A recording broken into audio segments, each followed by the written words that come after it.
Ayo kawan pergi ke sekolah minggu, segera ganti baju. Jangan buat Tuhan selalu menunggu. Bawa Alkitabmu, nyanyi buat Tuhan, tepuk buat Tuhan, juga beri persembahan. Dengar firman Tuhan, hafal firman Tuhan, semakin serupa dengan Tuhan. Shalom adik-adik. Bagaimana kabarnya hari ini? Pasti luar biasa bukan? Kita tahu, kita yakin Tuhan Yesus sayang sama kehidupan kita.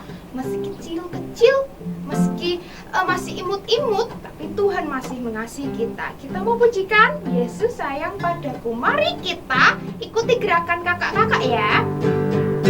Yesus sayang padaku, Alkitab mengajarku, walau ku kecil lemah, aku ini miliknya. Yesus sayang padaku, Alkitab mengajarku, walau ku kecil lemah, aku ini miliknya. Yesus Tuhanku sayang padaku, itu firman-Nya di dalam Alkitab.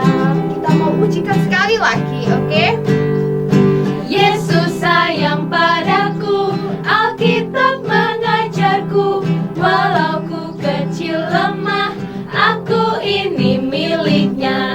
Yesus sayang padaku, Alkitab mengajarku, walau ku kecil lemah, aku ini miliknya. Yesus Tuhanku sayang padaku, itu firman-Nya di dalam Alkitab. Yesus Tuhanku. Yesus Tuhanku sayang padaku, itu firman-Nya di dalam Alkitab. Nah, itu firman-Nya. Mari kita berdoa, tangan dilipat, mata ditutup, mari kita berdoa bersama-sama. Bapa, selamat pagi. Terima kasih buat berkat-Mu semalam sehingga kami bisa tidur dengan nyenyak. Bapa, sebentar kami mau mulai ibadah kami di pagi hari ini. Kiranya Engkau yang pimpin dari awal sampai akhir. Terima kasih Bapa. Haleluya. Amin. Adik-adik yang dikasihi Tuhan, ayo kita mau maju seperti pahlawan Kristus. Jangan mundur karena iblis menengok, oke? Kita mau pujikan maju kita pahlawan Kristus. Maju, maju pahlawan Kristus, ku tetap maju, maju pantang mundur. Kulihat kanan kiri, iblis musuhku, ku tembak, dar dar dar, dengan imanku. Maju, maju, maju pahlawan Kristus, ku tetap maju, maju pantang mundur. Kulihat kanan kiri, iblis musuhku, ku tembak, dar dar dar, dengan imanku. Kita mau katakan yang kata maju diganti dengan kata aku. Adik-adik dan kakak-kakak kita semua. Aku pahlawan Kristus, ku tetap maju, maju pantang mundur. Kulihat kanan kiri, iblis musuhku, ku tembak, dar dar dar, dengan imanku. Aku pahlawan Kristus, ku tetap maju, maju pantang mundur. Kulihat kanan kiri, iblis musuhku, ku tembak, dar dar dar, dengan imanku. Adik-adik tembak lagi. Ku tembak, dar dar dar, dengan imanku. Nah, adik-adik, sebagai carang-carangnya Tuhan Yesus dan sebagai pahlawan-pahlawannya Tuhan, kita adalah anak-anak yang istimewa. Walau apa yang dunia katakan, kita adalah anak yang istimewa di matanya Tuhan. Yuk, mari kita nyanyikan sama-sama, Ku Istimewa. Dunia boleh katakan ku tak berarti,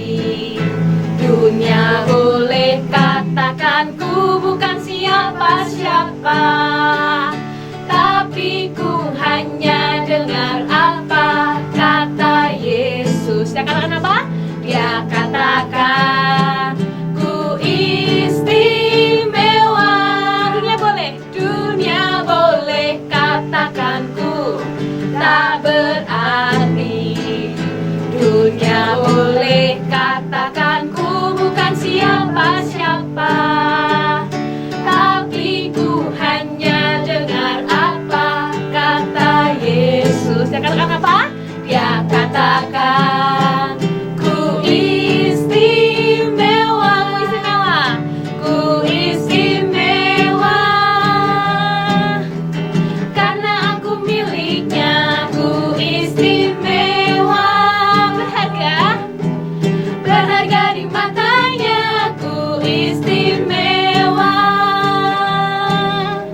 Yesus mengasihiku, Dia lahir dalam hatiku dan jadikanku istimewa.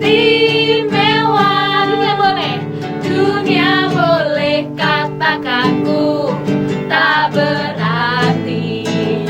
Dunia boleh katakan ku bukan siapa-siapa. Tapi apa? Tapi ku hanya dengar apa kata Yesus. Dia katakan apa? Dia katakan ku istimewa. Ku istimewa karena aku miliknya. Ku istimewa, berharga di matanya. Ku istimewa. Yesus mengasihiku, Dia lahir dalam hatiku dan jadikanku istimewa. Dia lahir dalam hatiku dan jadikanku istimewa. Nah adik-adik, sekarang kita akan memberikan persembahan buat Tuhan. Persembahannya dimasukin ke amplop ya. Nanti waktu orang tua ke gereja boleh dititipin. Nah sekarang ayo kita berdoa. Tuhan Yesus, terima kasih buat segala kenikmatan juga berkat yang telah Engkau berikan buat kami. Jikalau sekarang kami akan memberikan persembahan, kiranya Engkau berkati persembahan ini supaya bisa berguna bagi orang-orang di sekitar kami. Hanya dalam nama Tuhan Yesus, Allah kami yang hidup, kami sudah berdoa dan mengucap syukur. Haleluya, amin. Nah adik-adik, sekarang kita mau mendengarkan firman Tuhan. Kita akan mengundang Tuhan Yesus untuk datang ke hati kita supaya Tuhan Yesus bisa menuntun setiap langkah hidup kita. Mari kita pujikan Yesus Kupanggil.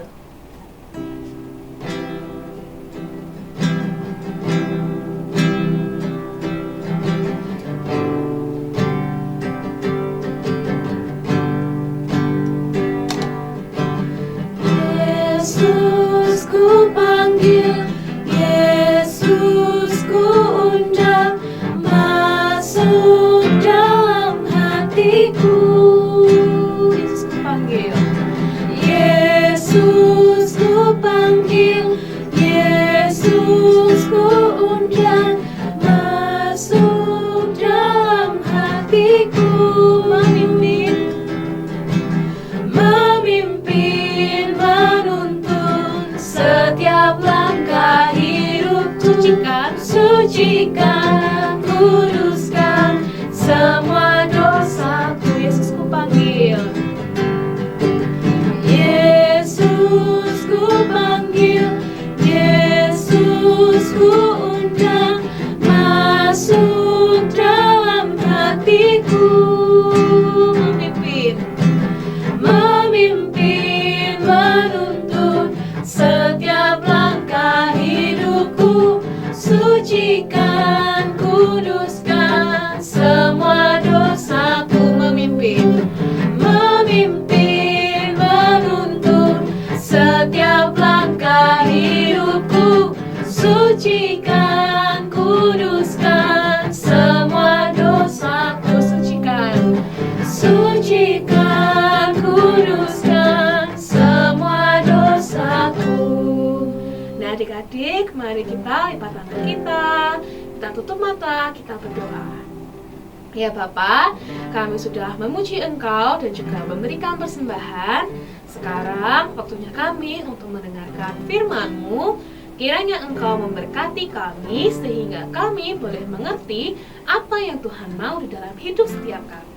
Terima kasih dalam nama Tuhan Yesus. Haleluya. Amin. Nah, adik-adik, siapa yang masih ingat nama 4 murid pertamanya Tuhan Yesus yang minggu lalu sudah diberitahu oleh Tante Fong? Ada Simon yang kemudian disebut Petrus, Yohanes, Andreas, dan juga Yakobus. Nah, hari ini kita mau mendengar kisahnya Petrus. Nah, Petrus ini sama seperti Yohanes, dulunya adalah seorang nelayan yang pekerjaannya menangkap ikan, tapi kemudian sekarang menjadi penjala manusia. Nah, karena mengikuti Yesus sejak dari awal, Petrus ini melihat semua keajaiban yang Tuhan Yesus perbuat.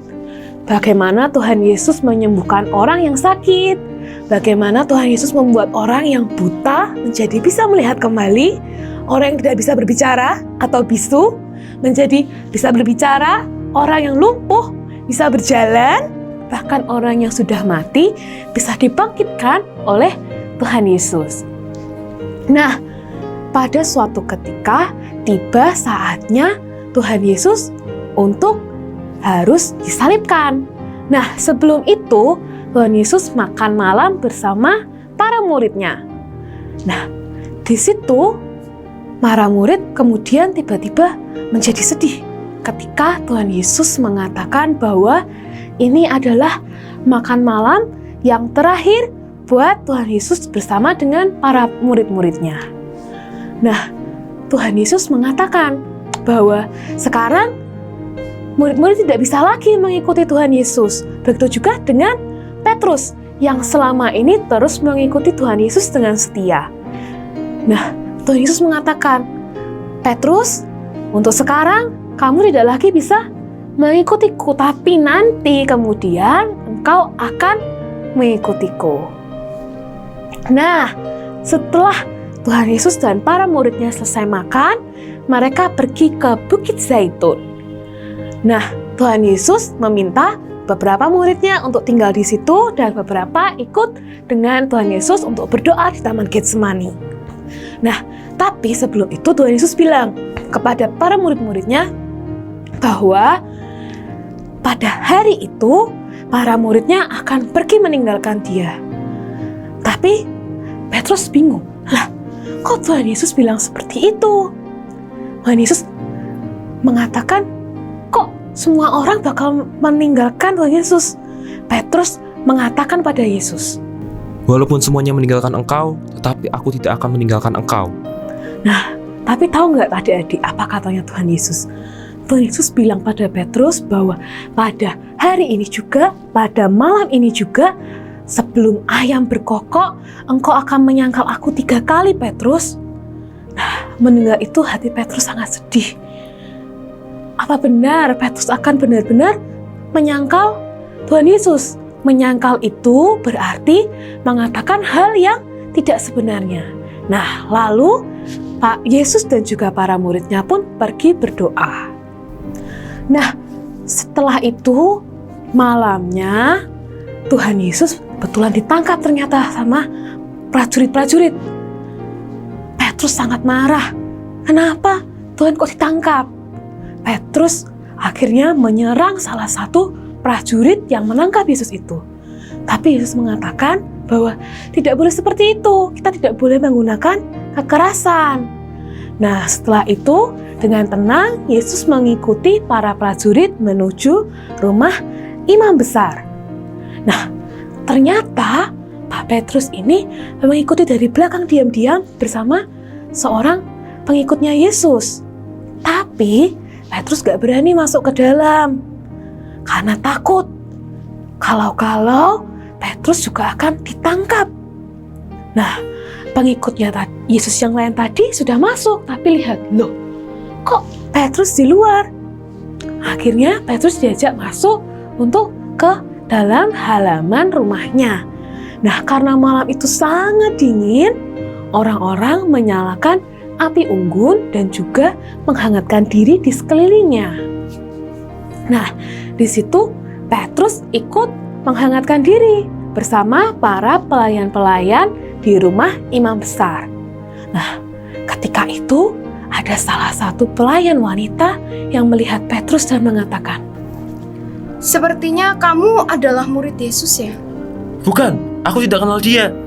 nah, ini adalah kali pertama Petrus menyangkal Yesus. Tak berapa kemudian, ada orang yang juga mengenalinya. Kamu juga seorang dari murid Yesus ya? Bukan, aku tidak. Nah, adik-adik ini kali keberapa? Kali kedua. Kira-kira 1 jam kemudian, prajurit yang dulu menangkap Yesus juga mengatakan hal yang sama. Dia mengenali Petrus, katanya, Sungguh, orang ini juga bersama-sama dengan dia.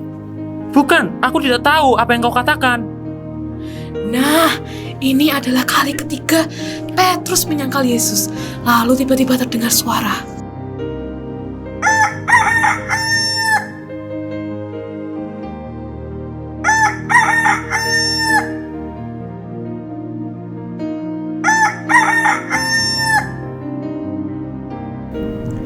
Nah, ketika mendengar suara kokokan ayam itu, hati Petrus sangat-sangat sedih karena teringat bahwa Yesus mengatakan bahwa ia akan menyangkal Yesus 3 kali, dan itu benar-benar terjadi. Petrus merasa sangat sedih dan merasa bersalah kepada Tuhan Yesus. Nah, tapi rasa sedih itu menjadi sedikit berkurang ketika tahu bahwa Yesus yang sudah mati di kayu salib dan dikuburkan, ternyata kuburnya kosong. Dia dan juga bersama para murid lainnya melihat bahwa sekarang kubur Yesus telah kosong. Dia menjadi terhibur bahwa ternyata Yesus betulan sudah bangkit. Nah, tapi ketika tahu bahwa Yesus sekarang sudah tidak bersama mereka, para murid kini kembali menjalah ikan. Petrus mengajak para muridnya, "Hei, aku mau pergi menangkap ikan. Ayo ikut pergi bersamaku." Nah, mereka pun pergi menangkap ikan. Mereka menaiki kapal, tapi walaupun mereka menunggu dari sore hari hingga pagi hari lagi, mereka tidak menangkap apapun. Tidak ada seekor pun ikan yang tertangkap. Nah, tapi kemudian ada seseorang yang memanggil mereka dari tepi. "Hei, coba lemparkan jala ke sebelah kanan dari kapalmu." Mereka pun mencoba lemparkan jala itu ke sebelah kanan kapal, dan ternyata ada banyak sekali ikan yang tertangkap. Lalu mereka melihat lagi, siapa sih orang yang ada di pinggir itu? Ternyata itu adalah Yesus. Petrus begitu gembira dan dia langsung lompat dari kapal menghampiri Yesus. Di pinggir ternyata Yesus sudah menunggu mereka dengan roti dan juga meminta beberapa ikan untuk dibakar dan mereka makan bersama. Nah, di sini kita bisa melihat walaupun Petrus melakukan kesalahan, tetapi Yesus terus sayang kepada Petrus. Walaupun Petrus merasa kecewa, merasa gagal, merasa sedih, tapi Yesus tetap sayang kepada Petrus. Dan itu membuat Petrus jadi juga makin sayang kepada Tuhan Yesus. Petrus yang tadinya menyangkal Yesus, tidak mengakui bahwa ia mengenal Yesus, kini menjadi seseorang yang memberitakan kabar tentang Yesus kepada banyak orang dan membuat banyak orang percaya kembali kepada Tuhan Yesus. Nah, adik-adik, mungkin di rumah kita juga pernah melakukan kesalahan, melakukan kegagalan, atau mungkin kita tidak berhasil melakukan sesuatu. Mungkin ketika sekolah kita merasa tidak bisa dengan pelajaran yang diminta, mungkin disuruh berhitung, mungkin disuruh bernyanyi, menggambar. Adik-adik merasa tidak bisa. Kita harus ingat bahwa kita punya Tuhan Yesus yang terus mengasihi kita apapun keadaan kita. Kita terus berusaha melakukan yang terbaik yang kita bisa, kemudian kita menyerahkan yang kita tidak bisa itu kepada Tuhan. Nah, untuk ayat hafalannya yuk yang sudah bisa baca, dibuka Alkitabnya di 1 Petrus 2 ayat 5. 1 Petrus 2 ayat 5. Yuk kita baca bersama-sama. 1, 2, 3. 1 Petrus 2 ayat 5. Dan biarlah kamu juga dipergunakan sebagai batu hidup untuk pembangunan suatu rumah rohani. Sekali lagi ya. 1 Petrus 2 ayat 5. Dan biarlah kamu juga dipergunakan sebagai batu hidup untuk pembangunan suatu rumah rohani. Nah, adik-adik, yuk mari kita berdoa bersama. Tanganku ada 2, 5 jarinya. Kulipat bersama-sama, lalu aku berdoa. Ya Bapa, selamat siang. Kami sudah mendengarkan firman-Mu, betapa Engkau mengasihi kami, bagaimanapun keadaan kami, apapun kesalahan kami, tapi Engkau masih tetap mau mengasihi kami. Terima kasih ya Tuhan. Ya Tuhan, kiranya Engkau membimbing setiap dari kami, dari hari demi hari, sehingga kami menjadi anak yang menyenangkan hati-Mu. Terima kasih Tuhan. Haleluya. Amin. Nah adik-adik, sekarang kita sudah sampai di akhir ibadah kita di siang hari ini. Sampai jumpa minggu depan. Di mana kah? Di channel YouTube GIA Dokter Cipto. Jam berapa? Jam 10:30 siang. Sampai jumpa minggu depan. Ku istimewa.